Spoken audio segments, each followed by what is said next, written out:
Saudara, Perhimpunan Survei Opini Publik Indonesia atau Persepi akan mengeluarkan Puskaptis dan Jaringan Suara Indonesia dari keanggotaan Persepi jika terbukti melanggar kode etik survei. Puskaptis dan Jaringan Suara Indonesia adalah 2 dari 4 lembaga survei yang memenangkan kubu Prabowo Hatta dalam proses hitung cepat.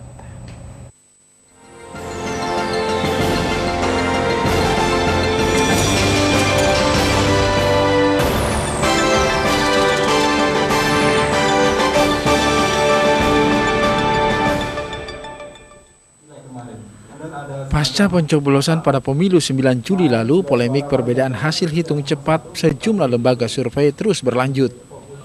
Ada 4 lembaga survei hitung cepat yang memenangkan pasangan Prabowo Hatta, yakni Puskaptis, Indonesia Research Center, Lembaga Survei Nasional, dan Jaringan Suara Indonesia.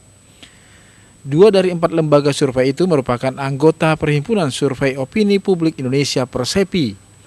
Anehnya, meskipun berada dalam satu perhimpunan yang sama, Puskaptis dan Jaringan Suara Indonesia mengumumkan hasil yang berbeda dengan 8 lembaga survei lainnya yang justru memenangkan pasangan Jokowi JK. 8 lembaga survei yang menyatakan kemenangan Jokowi JK adalah Populi Center, CSIS, Litbang Kompas, Indikator Politik Indonesia, Lingkaran Survei Indonesia, Radio Republik Indonesia, dan Saiful Mujani Research and Consulting.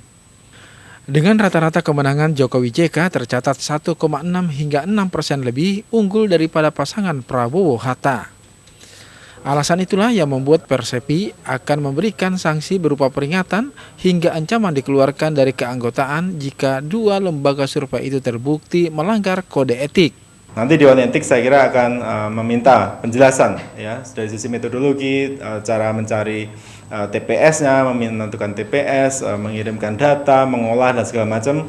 Kemudian juga sampai pada hal yang mungkin sifatnya non teknis juga, misalnya berapa ribu responden atau relawan yang dikerahkan, bagaimana trainingnya, bagaimana penelitinya dan segala macam.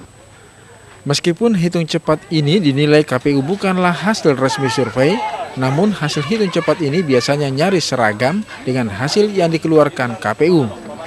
Hasil resmi Pilpres KPU baru akan diumumkan pada 22 Juli mendatang. Ulfan Rahmat dan Doni Indradi melaporkan dari Jakarta.